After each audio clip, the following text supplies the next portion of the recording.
Oh, man. Join me as I dive into this wild story. I have started my own prison gang at just 17 years old. I never planned on starting my own gang, especially not at 17 years old. But there I was, fresh into a 13-year sentence, 17 years old, already leading an organization. But let's get into how we got there. So if you just now tuning in, I was arrested at 15 years old. I was bound over at 16 years old, and I was sentenced to 13 years in prison at just 17 years old. So when I got sentenced and finally sent to prison, they sent me to juvenile prison, but it was on an adult prison, if that makes any sense. What I mean by that is because I was a juvenile at the time, they didn't mix us into congregation with the adults. But I was classified as an adult prisoner at the time. But because I was underage, they placed us in a unit where it was nothing but juveniles and waited until I turned 18, and then they placed me on an adult unit with the rest of the population. So in the meantime, as soon as I get to the juvenile center, the juvenile pod, which was placed on the adult prison, I get approached by a homie of mine from my city that I knew. And he pulls out a piece of paper with my name on it. And he proceeds to tell me that he wants me to be a part of this gang that he's a part of, and that they had already written my name down to be a high rank in this gang.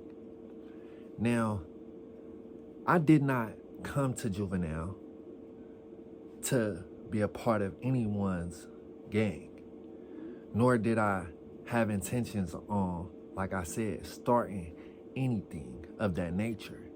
I was here to do the time that was given to me. That was it. That was all. That was the last of the conversation that me and him had of that. I told him that I didn't want any parts of it and that I was just there to do my time, and that was it. Now, he had came at me respectfully, unbeknownst to my knowledge. He had came to me respectfully because they had admired me. He had knew of me from previous juvenile center. He knew how I operated and what type of momentum that I would bring to his gang. Now, like I said, although I respected the offer, I declined. Now, after about 2 weeks of me being in the juvenile prison itself, I had a good enough idea of who was who and what was what. Now, from my experience there, after about 2 weeks, I had noticed that there was a lot of gang activity. There was a lot of organizations, movements, cliques, crews, whatever you want to call it. It was a lot of that going on. It seemed like almost everyone was involved, affiliated in some manner in a gang. Now, if you weren't affiliated in one, you were being taken advantage by one, meaning you were being extorted, just outright extorted, or friendly extorted, meaning I noticed this a lot in prison where guys would befriend people. They would come in the disguise of being your friend. They would start up just random conversation, asking about family, acting as if they like honestly cared about, how you were doing throughout the day, things of that nature. But then at the end of a conversation or at the end of a lockdown, they will always proceed to ask you for something, whether it be a pack of noodles or a Kool-Aid pack to drink, or a Little Debbie to snack on, or even to use the pen to call out during the night. So it was just all kinds of favors and things like that that people would you know, use people up for. And that would be called friendly extorting. So you weren't just plain outright just taking anything from someone, and you weren't just plain coming out saying like, hey, yo, I need this, I need this, I need that from you. But you was coming more in the disguise of as a friend, as someone who, you would talk to on a regular basis every day, but their intentions weren't good. Their intentions were they only wanted something to drink. They only wanted to use your phone. They only wanted to get something to eat real fast. That was it. They don't genuinely care about you or anything that they're talking about. They're just friendly, extorting you, basically using you. And so, I noticed a lot of that going on. And because I had been, incarcerated at such a young age, because I knew firsthand how a young person can get taken advantage of, because I knew firsthand how, a person can come in the disguise of that they rock with you, but they really just want you to do something. It's basically like to their convenience. You know what I mean? So they'll use you or they'll befriend you just because it's convenient to them. It's convenient to them and it's beneficial to them. But if you don't have any use or any significance to them where they can't use you, then they won't even be around you. You know what I mean? And unfortunately, I witnessed that a lot. And because I witnessed that a lot at a young age, not only did I witness it, but I also reaped the consequences of it also. Like, I reaped the consequences of it. I didn't ever want to see anyone else, like, go through that. I didn't want to be the cause of that type of pain, and I didn't want anyone to be a victim of that on my behalf. So after about 2 weeks of me being in prison, in juvenile prison, I noticed that it was a lot of gang activity, and it was like the norm. It was like the normal in there. You know what I mean? And it's like almost as if you weren't involved with it in some type of way, then prison was not so much as hard, because if you a stand-up person and you're not tolerating like any disrespect, or and you can hold your own, then things will go smooth for you. You know what I mean? But on the other hand, if you get into an issue with another gang or something, let's just say, for example, you get into an altercation with a member of a gang, then that member has hundreds of people that have their back. So not only did you get into it with this one individual, but you got into it with him and everyone who is also affiliated with this person or stands behind this one person. So it gets kind of tricky when you're in prison, because you can be a stand-up person, and you can be able to be willing to take on the world, but at the same time, realistically, can you take on the world? You know what I mean? So it gets kind of like to a point where you don't want to seem like you need people to have your back, but you have to have some allies. You have to have some allies when you're in prison. And if you don't, then things can get kind of tricky sometimes. And you don't want to find yourself on the receiving end of that, and you don't have anyone to have your back. You get what I'm saying? So I found out early on in juvenile, thankfully, that I was able to go through juvenile prison and learn these things quickly. But I learned early on that, having allies was not only smart, but it was also kind of, beneficial. So because I didn't want to be a part of anyone's gang or any organization that was already in motion, I began to formulate my own organization quietly.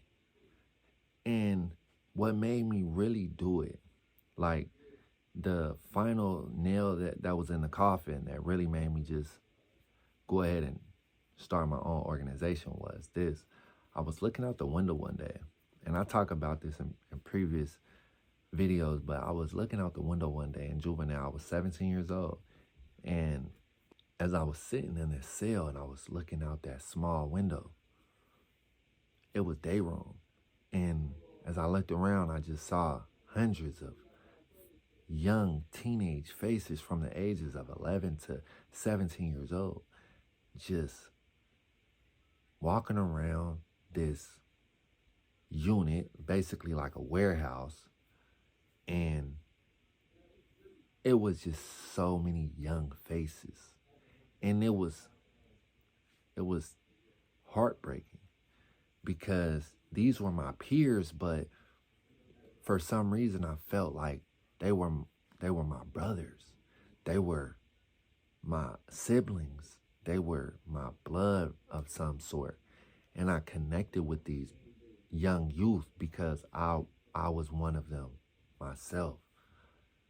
I had found myself in the belly of the beast, and it was a reality at that moment. It dawned on me of what was actually taking place. Not only were we incarcerated, but they were also taking our youth away from us right in front of our eyes, and we didn't even recognize it. And it was scary. It was scary to think that they had a place so isolated, so far away from civilization, so far away from your family, so far away from your friends, so far away from any resemblance of humanity, that not only will you lose yourself, but you will also lose sight of reality. It will slowly break you, break your mental, break your spirit, and break your soul if you allow those walls to. And when I looked out that window, I saw my peers running around this unit, lost, just like I was. I saw my peers alive, but like the Walking Dead. They were like a bunch of zombies walking around. And at that moment, I don't know why, it was God. That's all I can say, it was God, because I have no other explanation of why at this moment of time I chose to receive this message of enlightenment. Because prior to that, I was just like those guys. I was just like my peers. I was just like those who were running around into any and everything. Trust me when I tell you, I was into any and everything. If it was destructive, I was into it. I lived a destructive life. I grew up in a destructive household. I know about destruction. It's all I know. I grew up in a destructive environment. That's the life. That was the life that I knew. But at that moment, something dawned on me. And all I can say is that it was God. And I'm grateful that at that moment I received that blessing. I'm grateful that at that moment I received clarity of what was going on, because it saved my life. And at that moment, I decided that I wasn't gonna join a gang, but I was gonna start one. And at that moment, I didn't know what it was gonna be called. I didn't know what the motivations of it was gonna be. I didn't know the goals. I didn't know literally anything of the nature. I didn't know how big it would be, but I knew that I wanted to start something for my peers that would not be destructive, and that would be productive, and that would be beneficial, and that would help them grow and develop into men, solid men who would be fearless, and able to take on the world once they were released from those chains. That's what I wanted. And the journey began. And so it's funny how it all started. At this time, I had been incarcerated for almost 2 years. I had been incarcerated since the age of 15. At this age, I was 17 years old. So I had quite a bit of time incarcerated, and I was familiar with the ins and outs of prison at this time, unfortunately. Now, by the time I get sent to juvenile prison, I'm well versed in the day-to-day politics of prison. I know how it goes. I've had my few share of scuffles, and so I'm very well aware of how things go. Now, like I said, one of my little homies had approached me with the opportunity to be high rank in this gang, which I declined. Now come to find out, another one of my homies had started his own gang, which was called Scheme Team. And this was another Ohio, Cincinnati original gang. And how it would be separated was like this. Because Ohio is such a big place, it's small compared to other states, of course, but Ohio is such a big state with a lot of cities that in juvenile, it's so many guys from so many different cities. So how we separate it is by region. So your region will automatically link up with region, you're closest to your region. So if it's down south, say Cincinnati, Columbus, Dayton is in the southern region. That's who is affiliated with each other in prison. Now, Cleveland, Toledo, Akron is in the northern region of Ohio. So they will all be affiliated with one organization as well, and they will be affiliated with each other, and they will link up with each other in prison. Now, if the southern region ever gets into an altercation with the northern region of Ohio, then it's a war between not only Cincinnati, but Cincinnati, Dayton, Columbus, Springfield, and every other southern region versus Cleveland, Akron, Toledo, and every other northern city of Ohio. You get what I'm saying? Boom. And vice versa. Now, sometimes you get guys from the southern region, Cincinnati, Columbus, Dayton, that are in northern region gangs because of one reason or the other. Whether they were intimidated to be a part of it, whether they, whether they were persuaded, like I was, to have high rank. It's a multitude of reasons why guys from the northern region don't belong to gangs of their region, and they go to like the opposite gangs. You see that a lot in prison. Now, it's a very dangerous game to play, because once you join the opposite gang versus your region, then now you're telling your city and your region that you no longer have ties to the region, but your loyalty is now solely tied to the gang that you're involved in now, which is the opposite of your region. You get what I'm saying? So now you're basically going against your home team, which is dangerous in prison, because once you leave prison, if you get out of prison now, everyone in your city knows that you went against the team. You went against the home team when you was in prison, which is not a good look. And then also, you can get hurt in prison by somebody who was from your city or something like that because you done went against the city by proclaiming the opposite gang, your loyalty to this opposite gang. So, you know, that's like playing with fire. You just don't want to do that. You know what I mean? You just don't want to do that. So, one of my other homies had started his own, gang, which was a southern region gang, Cincinnati, Columbus, Dayton type of situation. Now, he also had approached me with the same opportunity to be a part of that gang also, which was called Scheme Team, which I also respectfully declined. You know, bro was my homie and I respected bro. That was one of my homies from Juvenile Center when we was kids, you know what I mean? So I knew of him, very familiar with him and how he got down, and he for his age, he had been incarcerated since he was like 13 years old.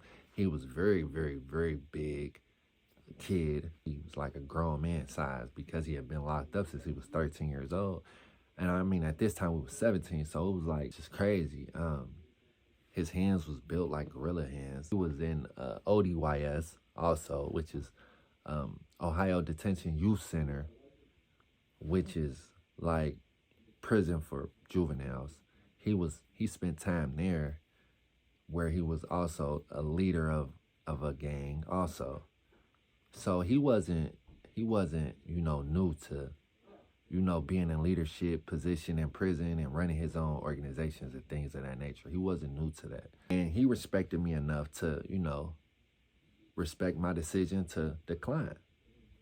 Now, another thing that I had witnessed being on the juvenile prison was that normally guys didn't have an option. It was like, I don't know if y'all familiar with the movie with Beanie Siegel back in the day, State Property, when they would say, get down or lay down. Like, it was like that type of situation. And no lie, these kids would actually press down on you and tell you that out their mouth, verbatim, get down or lay down. And it was like one of those situations where it would be 15 young dudes and they pressing up on you in a small little bitty cell, and it's just you versus 15 young dudes that, vary in size, and they all ready to jump on you if you say you not getting down with them. So it's a very dangerous game, and you have to play it smart, because one wrong move can cost you, it can hurt you. You know what I mean? I've seen guys get hurt very, very, very badly, lose their life by, some of these young kids jumping on them and stuff like that. Just imagine 15 to 20 people just jumping and stomping on you repeatedly. Like, I've seen the worst of the worst. Like, it gets crazy, trust me.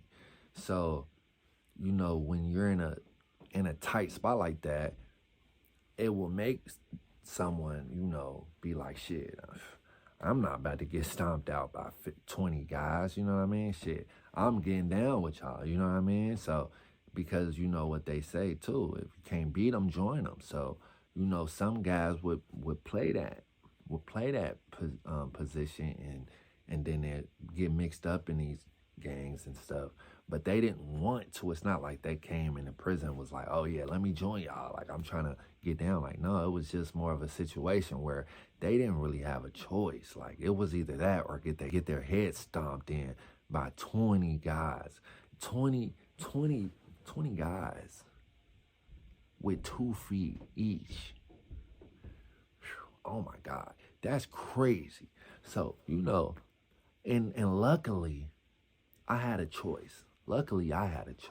So that's why I'm just telling you that, because some guys in prison, they don't have choices. So luckily I was given a choice, and they respected my choice enough to say, you know what, we respect bro. We know he don't want to join, you know what I mean? And that's that, luckily. But they could have continued to press me. They could have continued to, every single day. Like I seen some guys get pressed every single day. About 15 guys every single day. You getting pressed 15 guys every single day. You have to fight 15 guys every single day. You'll get tired of that stuff, you know what I mean? And eventually you'll just cave in and be like, you know what? I'm tired of fighting y'all dudes, bro. I'm gonna just join y'all, you know what I mean? So like, it gets crazy, bro. So never think like that guys in prison that's involved in gangs is just in it because they think it's cool. Sometimes they didn't have a choice. Sometimes they were literally pressed to be in those gangs. So never just judge a book by its cover. I'm just telling you that. When I did finally start my own thing, I looked at it like this. I saw firsthand how a lot of the other gangs was moving. I saw that the leaders of these gangs was just really basically using these young dudes to their advantage, and they was making them do whatever it is that they wanted them to do that was beneficial to them. So yeah, they would have these young guys going in, beating on other young guys for snacks, for Little Debbie's, for ramen noodle packs, for Kool-Aid packs. I would see these guys, you know, have these young dudes at their will terrorizing other individuals just for fun. And sometimes these young kids, they would get in trouble for that stuff, and they would get sent to the hole, to solitary confinement for days or weeks. And now they can't even get on the phone and contact their mom or their dad. And it was just a sad situation to see these guys in, all because of, you know, a leader, their own egotistical motives. It was a shame to see some good guys, some good young dudes getting taken advantage of like that, and I didn't like it. I didn't feel comfortable with it, and I wanted to see something different because I was a young kid, and when I was, you know, I seen these 11-year-old kids. I was 17 years old at the time. So I remember, you know, being 12, 13 years old and getting taken advantage of by the older homies in the hood because they saw that I was, you know, willing to do whatever for them because I thought that they really cared. And I was willing to put my life on the line, literally, for some of these older guys. And for what? For what? Nothing in exchange. And it was a shame, and I didn't want to see that cycle continuing. So I decided to, you know, start a organization, a gang, whatever you want to call it. But this time I wanted to raise leaders. I wanted to raise people who would become self-sufficient, not sufficient or not relying on me to lead them, but no, I want to introduce you to certain things that will make you sufficient on your own to be a leader. And even if I was taken out of the equation, even if 7 was taken out of the equation, you would still be okay. You would still be well enough to live a functional, productive life. That's what I wanted for my bros. And so, because that's what I wish that someone would have wanted for me. So that's what I chose to put out into the atmosphere, was what I wish someone would have wanted for me. You get what I'm saying? And it wasn't easy. It didn't happen overnight.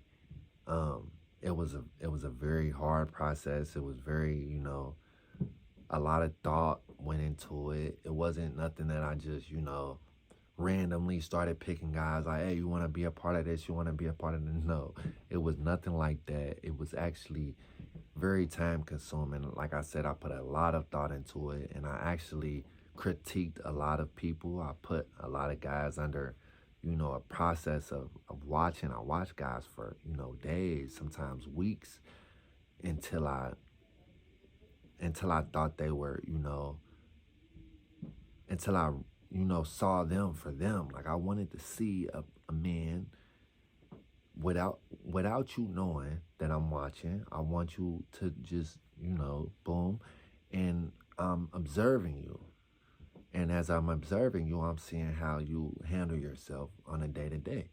And as I'm observing and I'm witnessing exactly how you are and how you deal with people and how you deal with interaction and deal with altercation on a daily, then once I can say for certain that, you're a stand-up guy, then I'll approach you and I'll, give you the opportunity to be a part of that. So when I first get on a juvenile prison block, there are three known prison gangs. The first one was the one that initially had approached me. They was the head busters, or most commonly known as the HBs. And you throw they set up like this, the H and the B. The HBs, or the head busters, was a originally a Columbus gang that was started in ODYS, in the Ohio Detention Youth Services, by a guy named Pistol Pete. Now, the reason that the head busters was started was as an opposing group to the Cleveland gang that had also started in ODYS, called the Heartless Felons, or more commonly known as HF. As the head busters and the Heartless Felons began to get older into adult prison, the head busters fizzled out. You would find the head busters here and there at different locations, but nothing major was being done or talked about with the head busters in adult prison. Now, on the other hand, the Heartless Felons that was originated in Cleveland, Ohio, they were very, very, very prevalent in the adult prison as well as in the juvenile prison. And they went on to run some prisons, like totally run the whole prison. And they will begin to be like almost like a real problem in the Ohio prison system from every prison. And then it was also the third gang, which was on the juvenile pod at the time, to a Scheme Team. Now, Scheme Team was a fresh gang that had just started by my homie that was also from my city. So now, by there being a Columbus gang, which is a southern region, now there is also a Cincinnati gang, which is a southern region.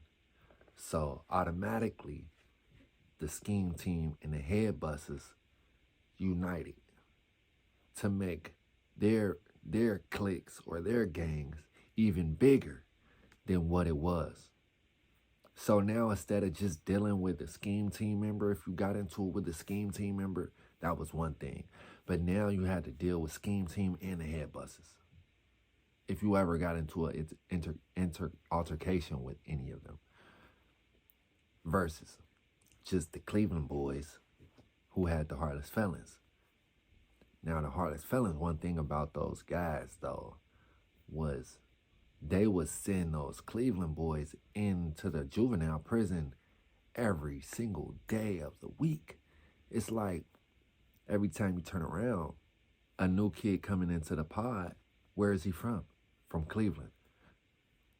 The next day, it's a new kid on the block. Where is he from? Cleveland.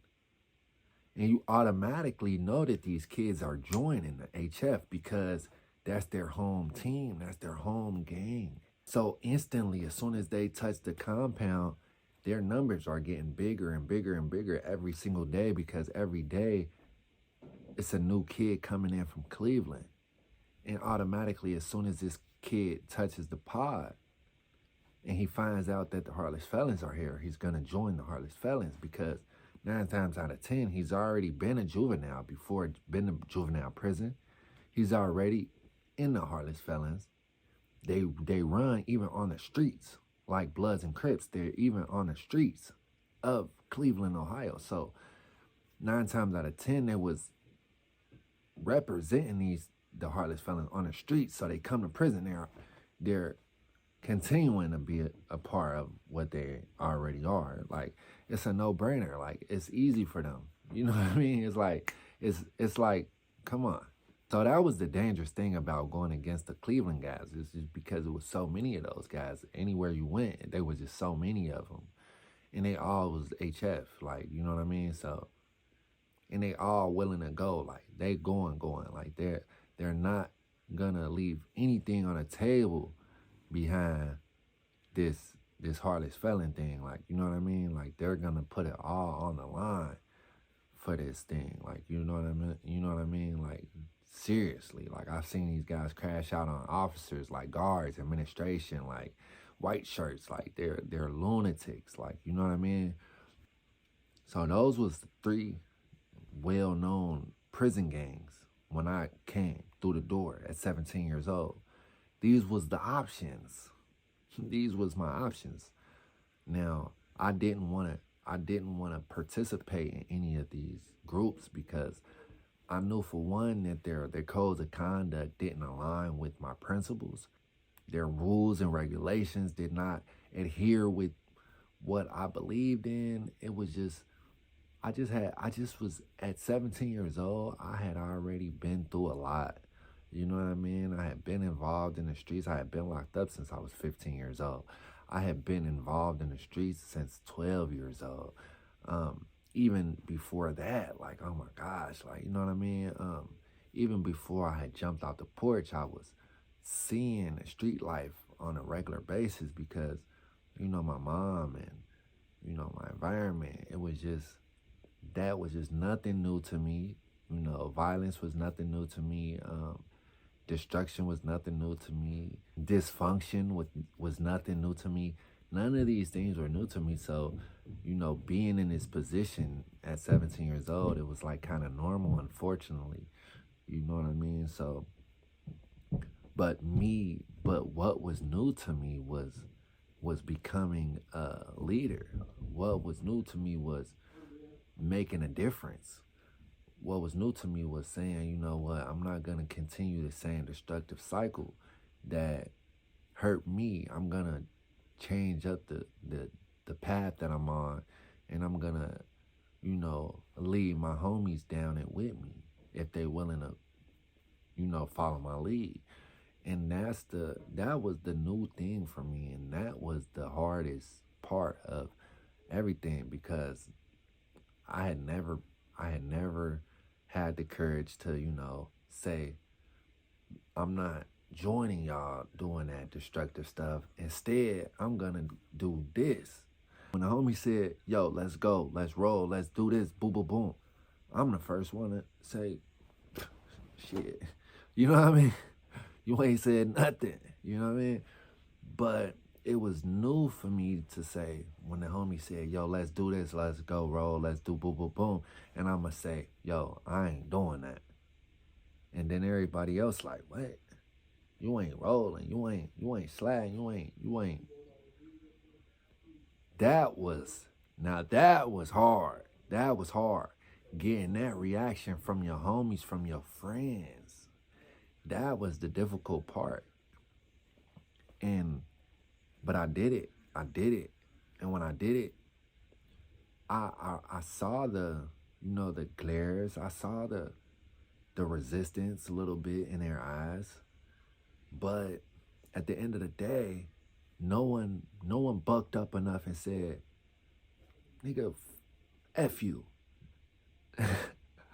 You know what I mean? Because that's what I really expected. I expected, you know, people to be like, what? You ain't rolling? Yeah, we about to, you know what I mean? Like, but nah, it wasn't that. It was just more like, all right, he ain't riding. He ain't going this time. He ain't, you know what I mean? And then it was just, after a while, they knew I wasn't coming. You feel me? They knew that. They knew not to even ask me. Like after a while, it was just like 7, we out. You know what I mean? And that was the moment when I knew I was different and that what I was doing was different, and they respected it. You feel me? And that's what I wanted, and that's what made me feel happy. That's what made me feel proud.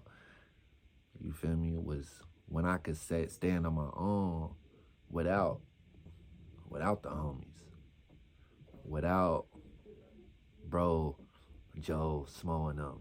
You know what I mean? And still get respect. That's when I knew that I had leveled up. So the hardest part was making the change.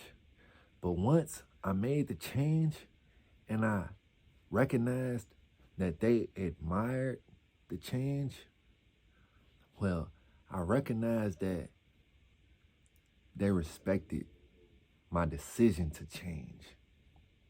And then after a while, I recognized that they admired my change.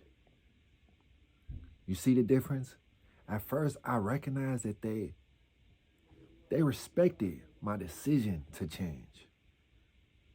But that didn't mean that they wanted to deal with me. Because once you change, your friends, they change on you. Because y'all begin to not have the same things in common anymore. The way that you view things are different. Your conversations are different. The things that you chasing are different. You're not chasing the same goals. You're not doing the same things any longer. And sometimes that rubs people the wrong way when you're not indulging in the same destructive behaviors as they are. Because they be like, you know, what you feel like you better than me? You know what I mean? And in their head, they feel less than because you not partaking in a lot of destructive behavior that they are. So they feeling like, yo, we don't even want him around because when he around, he don't pop pills. When he around, he don't drink it. He ain't drinking a lean. When he around, he don't want to slang the iron. When he around, you know what I mean? So that makes them feel less than. It's nothing to do with you. It's nothing personal. You know what I mean? It's just something that they have within themselves for whatever reason that may be. No one says that they can't clean up their act. No one says that they have to continue doing the same things as everyone else their whole life. No one said that. And you're not looking down on them because they continuing to do that. You just chose to do something differently at this point in time. It's not like you weren't just running with these same guys. You know what I mean? You was just, it's not like you not the same person. You just choose not to partake in the same activities any longer. You did it for this many years already. I mean, it gets old. It gets to a certain point in time where you have to change the way that you moving, the way that you doing things in order to elevate, in order to prosper, in order to get to the next level. That's why it's called leveling up. You can't level up by doing the same things as you did the last level. No, that's not gonna work. You have to level up by doing new things. That's how you level up. If you don't do new things, you're doing old things, that's gonna keep you on the same path, the same things. It's just that simple. Once I recognized that not only did they respect my decision to change, but they admired me for changing, it hit different. Because a lot of guys, you know what I mean, they change and people change up on them. They start, you know what I mean? They don't want, bro corny now, bro lame, bro this, bro that. But on a real, I always was able to keep the connection with the people because I never treated it like I was above anybody else. It was just more so a thing like this. Bro, I really come from nothing. I got incarcerated when I was 15 years old. I never knew my father, bro. My mom was a drug addict and an alcoholic, bro. I got locked up at 15 years old. I got bound over as an adult when I was 16 years old. I got sentenced to 13 years in prison when I was 17 years old and lost my mom when I was 18 years old. So by the time I was 25 years old in prison still, I had to make a decision, bro. I had to make a decision for myself because at that point, I had nothing left.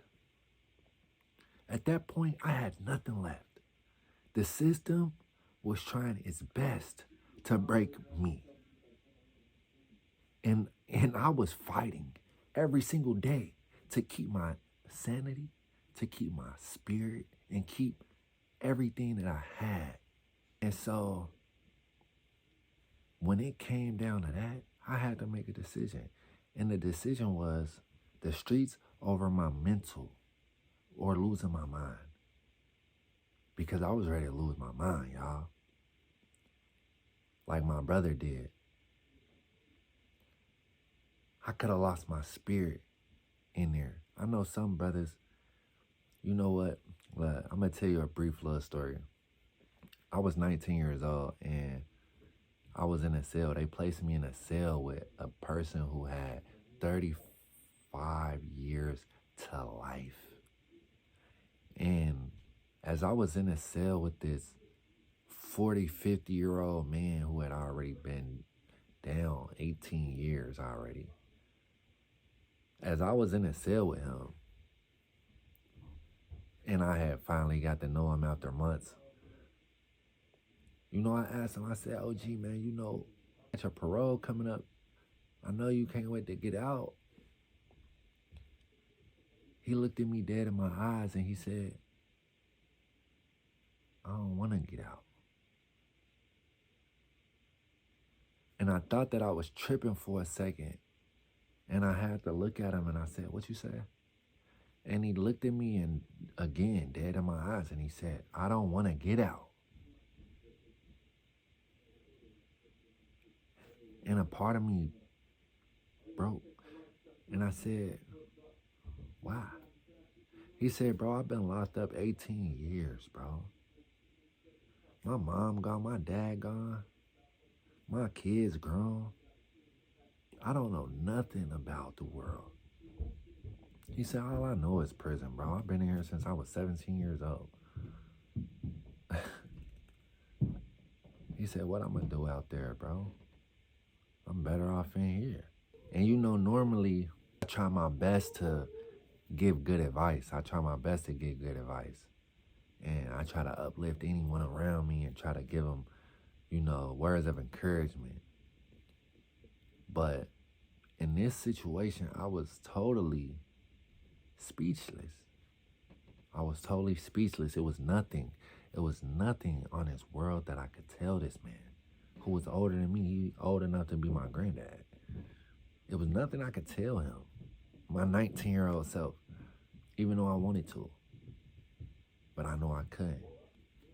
And it was crazy, bro. But that showed me that prison can and will break a man's spirit. Because for a person to say that he never wants to get out of prison is absurd, bro. I never in my life would ever say that. I never in my life could imagine myself saying I don't want to get out of prison. Even if I did 100 years in prison and they told me, yo, you know you getting out tomorrow. Even after I did 100 years, I would be like, yeah, all right, bet, I'm getting out, bro. But for this person, he felt differently. He had broken spiritually. He had broken spiritually. And that was a reality check for me at that time. So here we are, 17, and I began a process of recruiting people to be a part of my gang. And I came up with the name Young Hooligans. Now, the way that I came up with the name Young Hooligans is just because I remember them always referring to young black men as being hooligans. When you grow up in an urban community, I remember they always refer to us as a bunch of hooligans. And when I would look at, all these young kids in this prison pod, that's what I always thought of was a bunch of hooligans. And it was funny to me. It was kind of like the thug mentality that Tupac had with Thug Life. It was like using something bad and then reversing it and then making it positive, kind of. So when I looked at these hooligans, I didn't see hooligans though. They saw hooligans, but what I saw was a bunch of just hood kids of one love and gathering a nation. That's all I saw. I saw a lot of potential. I saw a lot of strength. I saw a lot of power. I saw a lot of resilience. I saw a lot of pain. I saw a lot of story. I saw a lot of, grit. I saw a lot of it in these young kids' eyes, in their movement, in their actions, in their survival, in their day-to-day response to life. That's what I saw. And so I wanted my organization, my gang, to reflect just that. And I began a recruiting process. And the first member was my one of my partners, one of my main partners, who you will later on begin to know. His name is Five. At this time, his name was not Five. We call him something different. But he was the first person that I recruited into Young Hooligans. Now, I remember him when we was in juvenile center, growing up in prison. I met him when I was 15 years old. I was 16 years old, pardon me. I was 16, he was 15. And he had got locked up for attempted homicide at 15.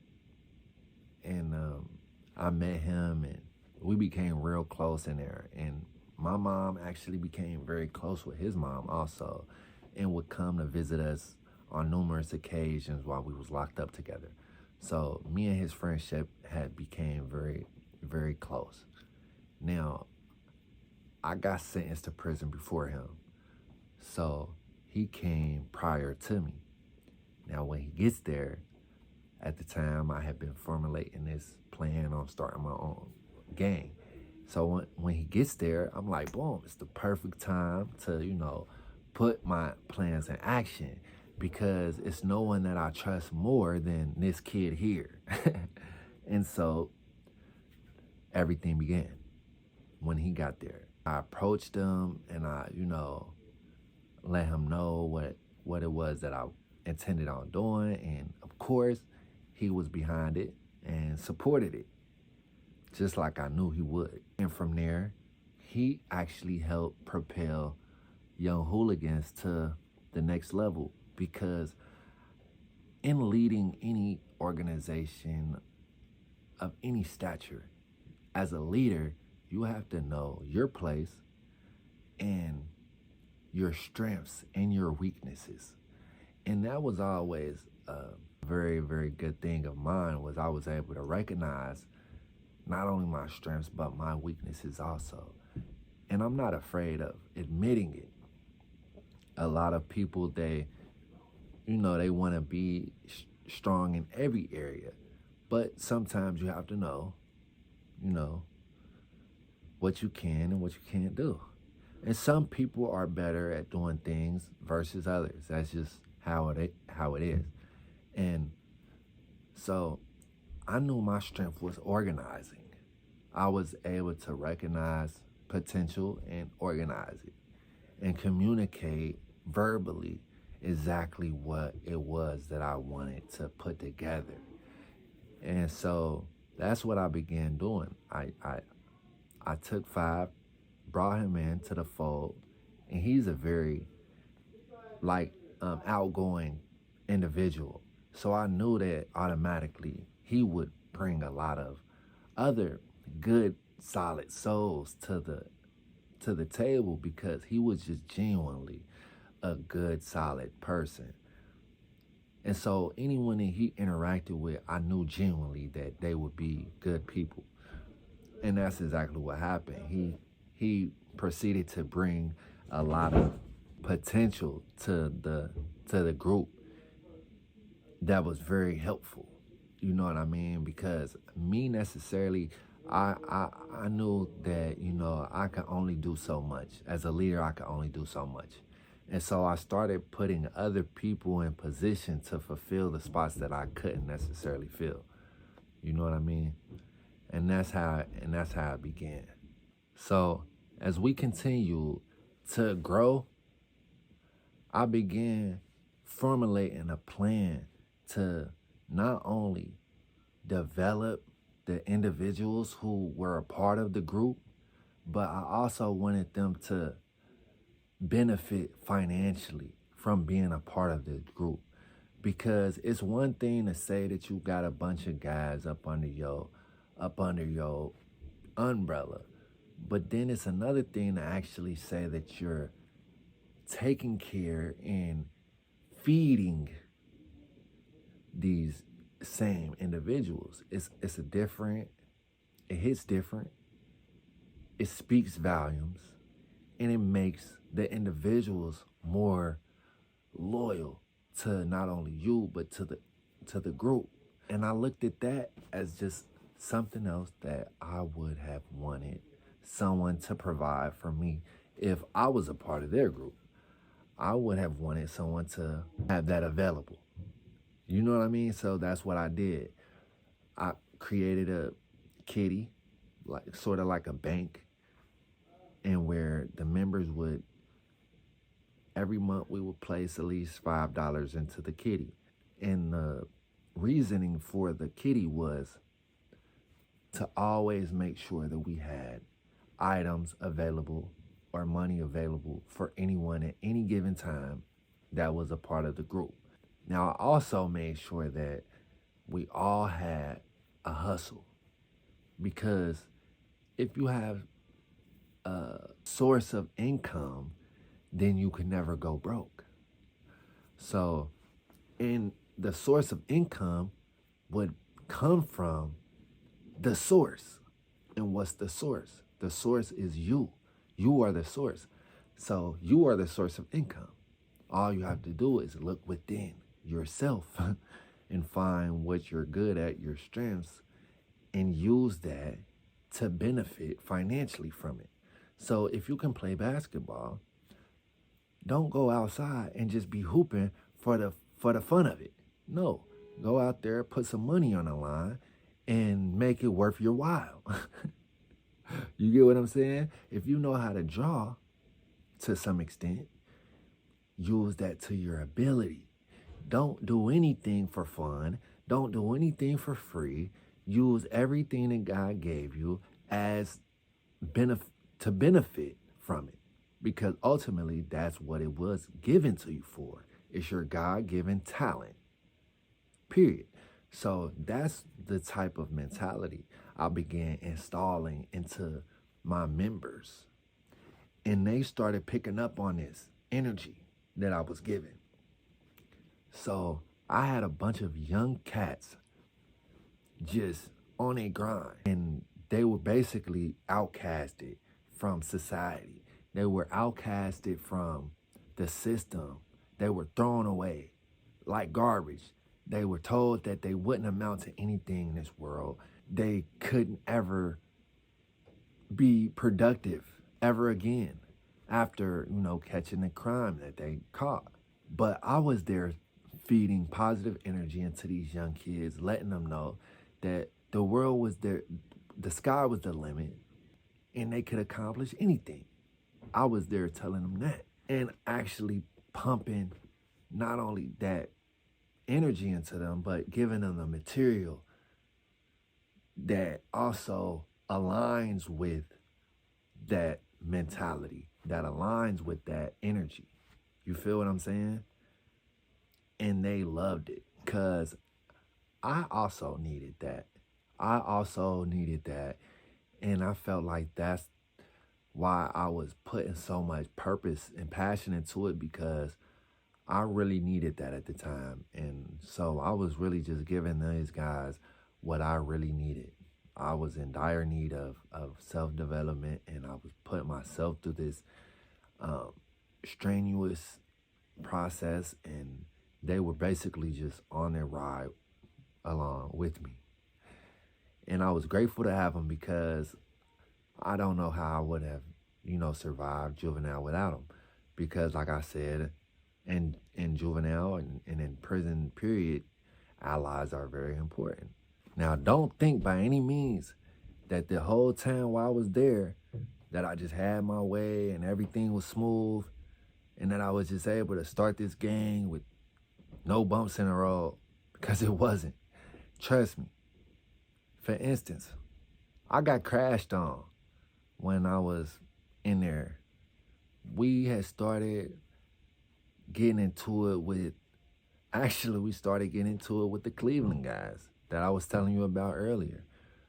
And I should have known that it was bound to happen, because we were just two of the biggest cities from Ohio. And when you have a bunch of young guys that are pumped up on pride, ego, and BS, you tend to get a lot of problems. And that's exactly what happened. I had got someone touched, meaning whacked. I had got someone whacked from Cleveland because I was feeling very disrespected about what they was doing, the way that they were behaving and the way that they were coming at me personally on the juvenile pod at the time. I just couldn't go for it, because as a person of leadership, you have to maintain your power, and sometimes you have to flex your muscle a little bit in order to get your message across, unfortunately, especially in prison. It's a violent place. So I got someone whacked, and in return, they got me whacked.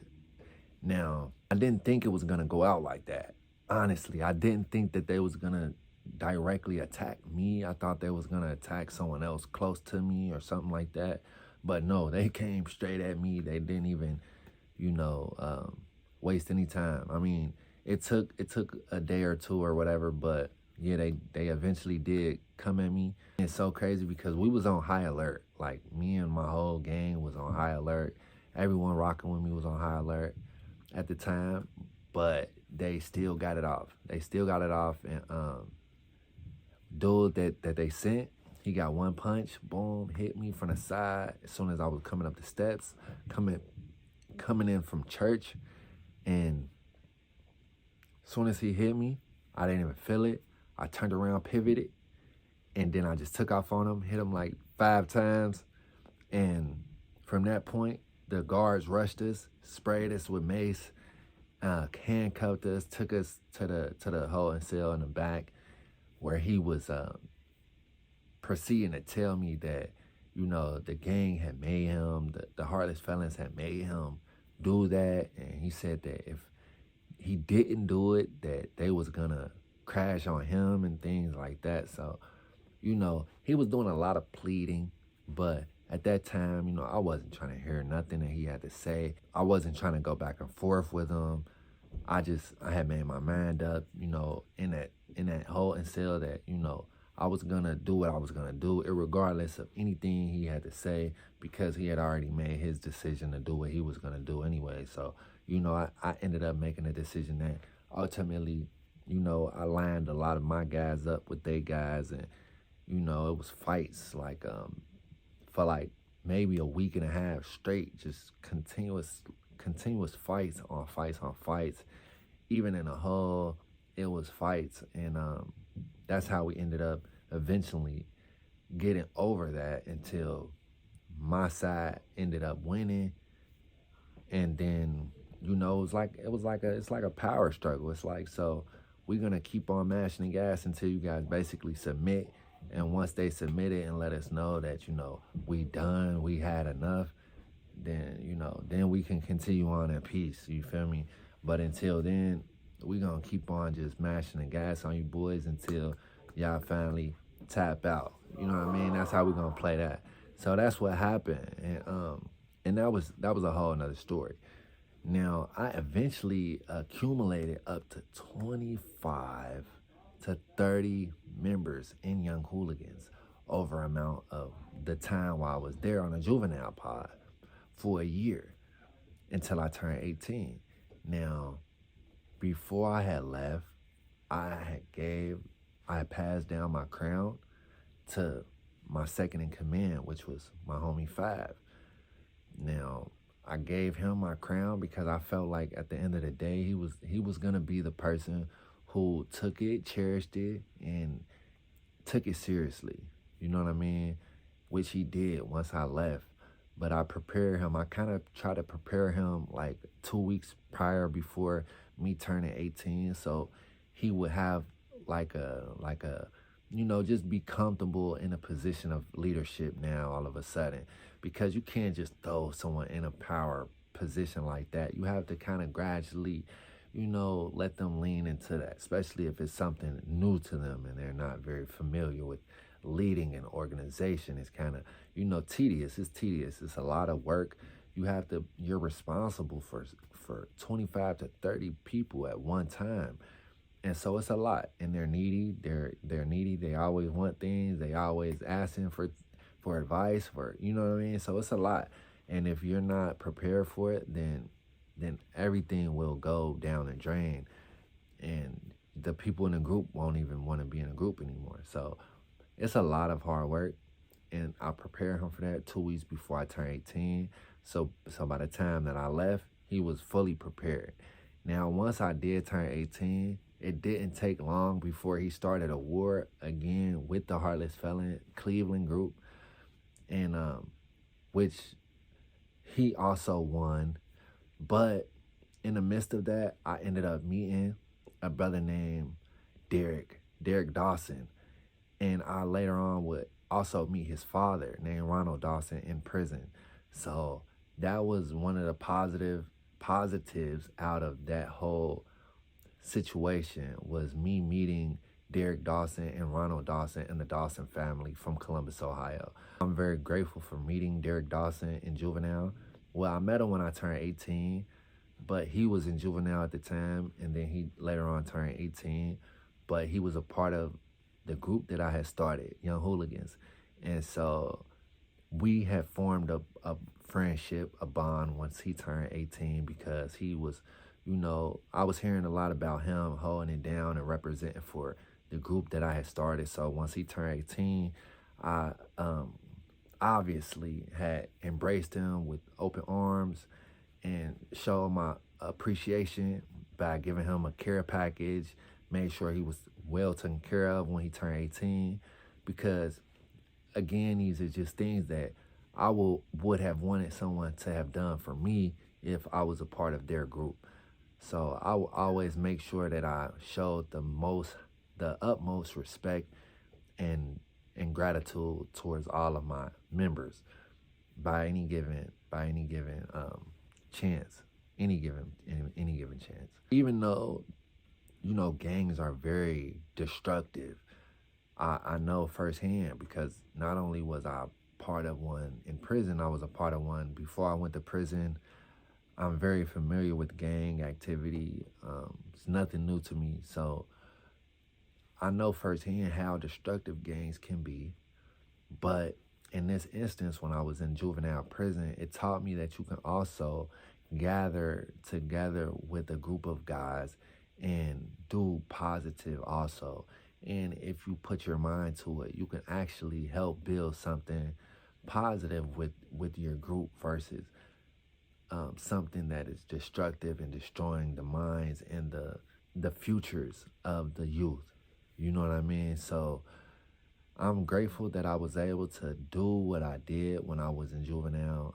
I'm grateful that I was able to touch the lives that I touched, because a lot of guys still to this day, they tell me how much that energy that I was putting into them meant to them, and how even still to this day they still live by a lot of the things that I was teaching them. So it's very inspiring to know that God put something so big on my heart, and so amazing. And I'm just grateful that I was able to carry it out, and I look forward to continuing, the greatness that I had began so long ago, but just in a different capacity. Because of course we don't want to promote gang activity, but we do want to promote getting together for the righteous things, and organizing in a positive cause that can be beneficial, and not, you know, causing any harm or causing any destruction. So that's the message that we want to promote with this video, y'all. Thank you so much for checking us out tonight. Make sure that you like, share this video, and comment, please, if you enjoyed this story time. Make sure that you continue to share these videos with anyone and everyone that you know. Thank you so much for tuning in. I'm so grateful that we touched 1K, y'all. We are currently at almost 1,200 subs. So we got a lot of accomplishments to be grateful for, y'all. Count the small blessings, and we have so much more to look forward to. So stay tuned in, because this is only the beginning. Until next time, the only thing stronger than me and you is us. 7 up till we heaven up. You already know. Peace.